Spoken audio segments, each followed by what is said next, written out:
So Google Stadia is here, like it's out, people have it. Now this shouldn't have surprised anyone, but it's having a bit of a rough launch. There are issues such as users not getting their much needed access codes and just general instability as to be expected. But all of that can and hopefully will be fixed in the future. So today I want to talk about an issue with Stadia that there really isn't a solution to.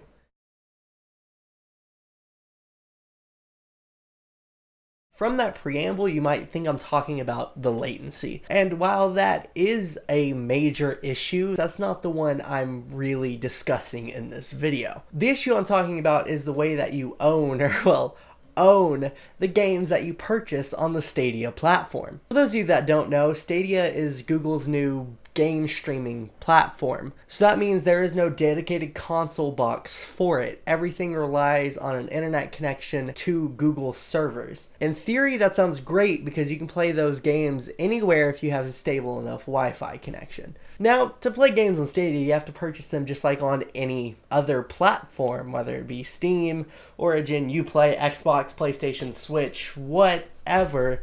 You gotta purchase your games. Now, I could go on about how you have to purchase the games when there's already a subscription fee for like the Pro. There is supposed to be a base, like free tier coming out later next year, but that's not actually available yet. So keep that in mind. When you purchase your games on Stadia, you never actually own them. You purchase a license for the ability to access it on Google's servers.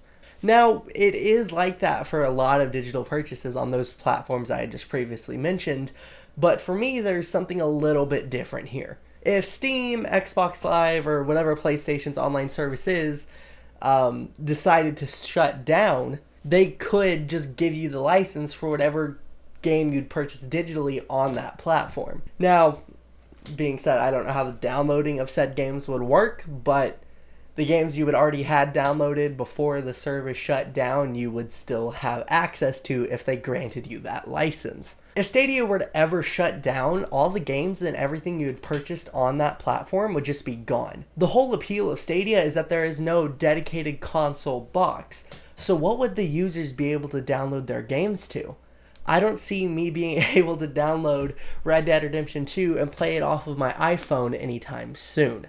This whole situation really reminds me of Games for Windows Live. For those of you unfamiliar with it, well, it was Microsoft's attempt to bring Xbox Live to the Windows operating system, including the subscription fee that went along with Xbox Live. Back when it launched with Windows Vista, there were quite a few games that required Games for Windows Live to run. Games such as Grand Theft Auto 4, Fallout 3, Fuel, the Dirt Racing series, and Halo back when it was on PC.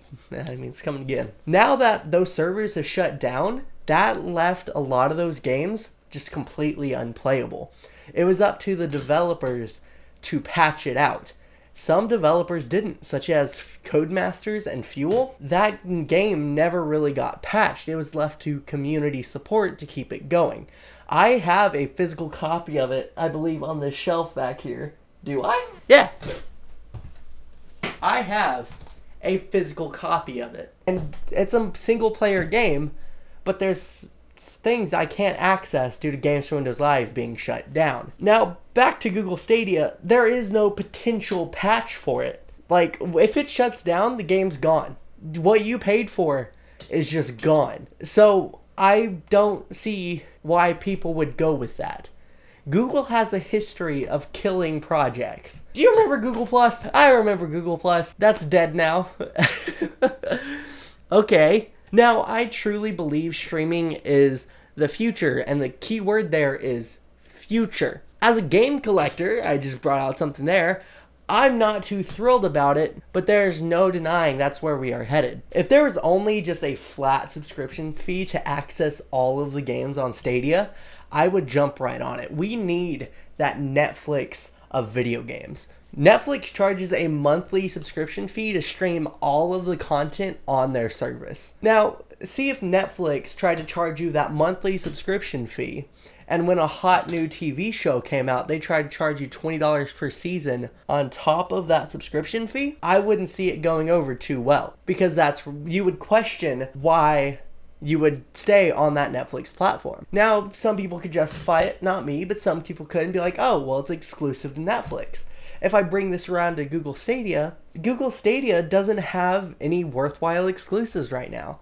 There is a cool little indie game on there, but that's hardly a service seller. I really don't see any big AAA games coming that just blow me away that would get me to jump on Stadia. I'm going to be watching Stadia closely. If something big changes, I'll make another video and say that I was wrong. And I might even try it myself. But if nothing happens, I see it going the way of Google+, or one of the many other services Google killed. Don't even get me started on that.